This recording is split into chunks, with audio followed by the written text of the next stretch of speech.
ஓம் வேண்டுவது வரமளிக்கும் வேலன் திருப்புகழ். வறுமையகல தலம் திருவண்ணாமலை. சிவமாதுடனே அனுபோகமதாய்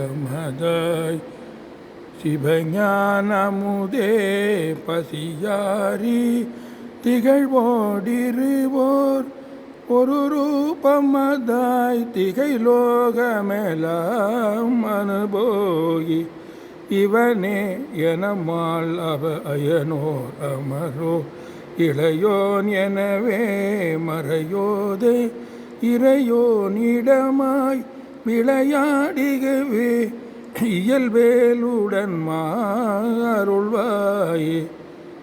தவலோகமெல்லாம் முறையோ எனவே தழல்வேல் கொடுபோய் அசுராரை தலை தூள் படையேழ் கடல் தூள் பழமா தபம் வாழ்வுறவே விடுவோனே கவர்பூ வடிவால் குரமாதுடன்மால் கடனாம் எனவே அணை மார்பா கடையேன் மிடிதூள் படநோய் விடவே கனல் மால்வரை சேர் பெருமாளே இறையோனிடமாய் விளையாடுகவே இயல்வேலுடன் மாருள்வாயே கனல் மால்வரை சேர் பெருமாளே.